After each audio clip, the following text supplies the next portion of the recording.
So, today we're going to talk about social, emotional, and mental health. As we all know, this is a really important topic, and this video will be great for you if you'd like to find out how to support children with social, emotional, and mental health needs, either as a teacher or as a parent. I'm with Temi Ladenika, who's an expert in education and who has recently defended a thesis in teaching and learning. Hello. Hello, hi Shalapi. So, I just have a few questions for you about social, emotional, and mental health needs. I've come across the term social emotional competence before, but what exactly does this mean?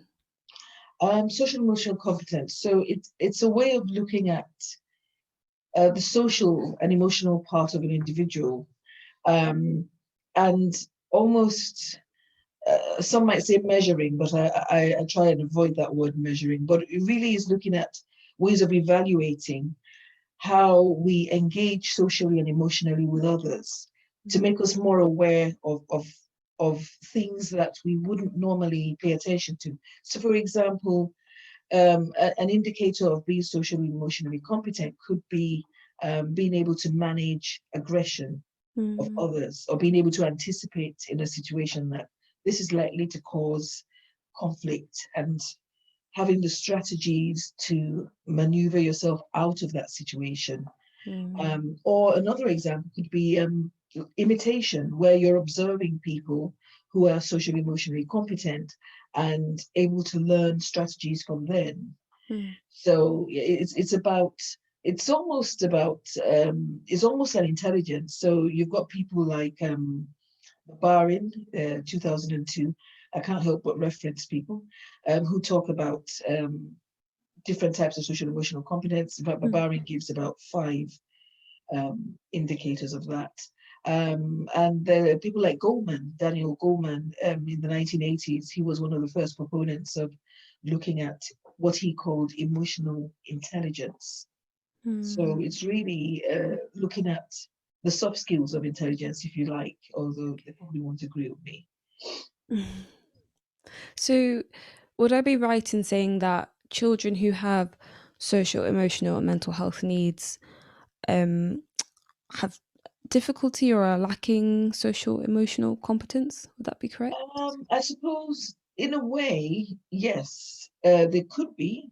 But then again, social emotional mental health is such a broad term. Mm, So it could be that it's just the mental health aspect that a young mm, person is um, experiencing. So they could be social emotionally competent, when things are fine, but so things like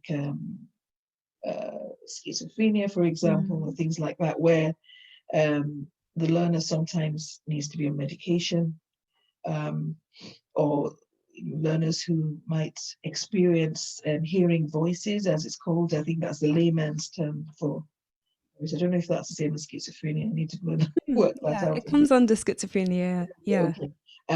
So for me as a practitioner, as an educational practitioner, clearly not a medical person, um, we've experienced students who might hear voices, but when they're not in that state of hearing voices, they are able to read other people competently, manage situations, manage their emotions. But when that mental health aspect kicks in, and then Yeah. there are others who might not have mental health issues, but do Mm. not have social skills, do not have the social skills to manage situations, and so might get upset very easily, or through a chair or through a table, because Mm. things are not going their way. But it's not necessarily something that they would require a psychiatric intervention for, or medical intervention. So I it's quite see. broad. Yeah. Yeah, yeah. I was just going to say that social, emotional, and mental health is quite a wide, broad It category. is. Yes, Then, it's much more. Yeah. um, so is there a cause to um? So let's say a child has social, emotional, or mental health needs. Is there like a cause to these needs, or? There are possible causes, yes. Okay. And so you could have physiological, or some might say biological causes, Mm, um, uh, things to do with, for example, brain formation, or other physiologically based reasons, which mm, again would be medical strategies, medical interventions, but there are also environmental causes. I suppose the Mm. word cause is such a it's like a finite word, isn't it? It's like you feel, well, if this happens, then this is going to be the outcome. Yeah. But it's not that straightforward with social, emotional, mental health. I think it's probably, we might say, things that could likely lead to, could likely result in social, emotional, Okay. mental health needs. So, for example, social issues, social causes, possible social causes, if I might still use that word cause, Mm. could be living in challenging neighborhoods, for example, where the child has to navigate dealing with various groups that are probably not doing what they should be doing. But for their own personal safety, they have to mitigate that. They have Mm. to get to school, and sometimes the school, the world that the school represents is very different from their world, and they have to navigate that. Um, and there could be unemployment, there could be poverty, and so on. There could be limited parental support. So they're all possible causes. Having said that, you could have an individual that goes through all of this and doesn't have any social, emotional, mental health needs. So it's very much dependent on the individual's response to Mm. that, and how they're able to manage it, how Yeah. resilient they are. Resilience is another word that is becoming a lot more, people are becoming a lot more aware of resilience, and its importance Mm. in yeah, in social, emotional, mental health needs, in understanding social, emotional, mental health needs. Yes, that makes a lot of sense in terms of the fact that there are environmental factors as well as the biological, and just it's very difficult to predict from a set of from somebody's life whether they'll end up with these needs or not. Like you said, it depends on how resilient they are. Yeah.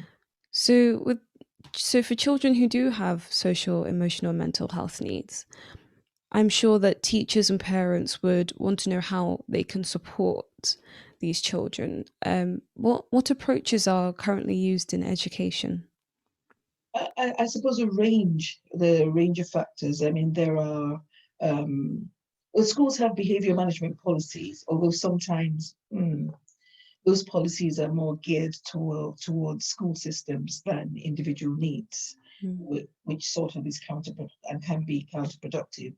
But there are some schools, for example, that use relationship approaches where you get to learn about the student, understand their background, um, and then work a sort of consistent and fair system for dealing with those needs. Mm. Sometimes where the needs are a bit more extreme, um, you might have the intervention from counselors, for example. They might be assessed by educational psychologists. It might be that they need to have a targeted special educational needs approach to meeting those needs if this again, a word severity again, has lots of connotations, but I suppose it's where the child is losing out on their learning. So if Okay. they're not being able to engage in class because of these needs, then the special educational needs system would now pick that up and find ways of supporting the child. Mm. Things like mixed ability teaching, for example, although that in itself can also be problematic because there, there are teachers, for example, who teach mixed ability classes but don't teach them in a mixed ability way, Mm. and that sort of thing. So yeah. Yeah, we recently did a video on mixed ability teaching. Um, so if anyone's interested, there will be a link in the description box if you would like to learn a bit more about that. I know that you always say that there should be a authoritative rather than authoritarian approach when it comes to dealing with kids with social and emotional mental health needs. I just wonder, could you explain the difference between these two approaches? Yes, it can be a bit confusing, can it? Because authoritative, authoritarian, they almost sound like the same word. Mm. But this is based on a Diane Baumrinn's work. Diane Baumerin, somewhere in the late 60s. She Okay. was, well, in the 60s, I might say. I don't remember if it's late. She was talking about different parenting approaches, Mm. a sort of laissez-faire, where hands off, the child can do whatever. Then there was a sort of authoritarian, which is which can be quite dictatorial. So Okay. authoritarianism is about, as the word implies, the teacher is completely in charge. The children have no say. The system controls the children. They don't have a voice. They're Mm. not heard, and so on. An authoritative approach is different in that it recognizes the importance of boundaries. So Okay. children do have to have boundaries, and children feel safe. Not only when they have boundaries, but when those boundaries are consistent, which is why they will test the boundaries to feel secure. And so an authoritative system, authoritative adult, teacher, whatever, would recognize when children test boundaries that they're doing it to bolster their own feeling of security, that I can trust this person, I can trust what they say, rather than Okay. see the child as breaking the rules, you're naughty, you must be punished, sort of thing, which is what an authoritative approach would see. So no, authoritarian approach, sorry, would say. Yeah. So an authoritarian approach is a sort of win-lose scenario. An Okay. authoritative approach is a win-win scenario, but it's not a win-win where you equate yourself with the learner and you become pals, Okay. because that in itself also it also the children feel less secure, Mm. because you're not my friend, you're my teacher, you're the adult, I'm here to learn from you. Mm. And again, there's a mistake sometimes that teachers make when they feel that, well, I'll be nice, and so Mm. on, and they see it being authoritative as not being nice. So, from what you're saying, I just want to check my understanding with you.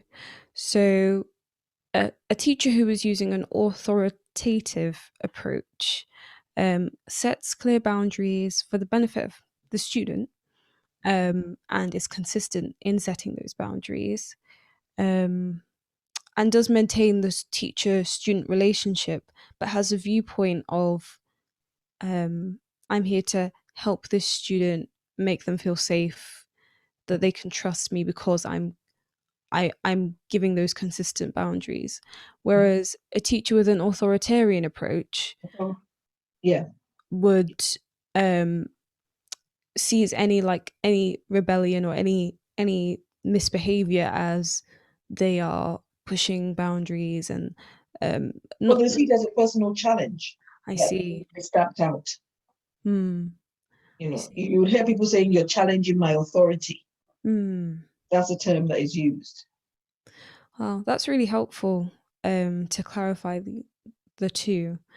Um, Thank you so much for today. Nice I talking to you. personally have learned a lot about social emotional mental health and what I can do when I'm teaching to support children with those needs. Yeah, thank you very much. Okay, well, we'll talk again soon, I suppose. Yes.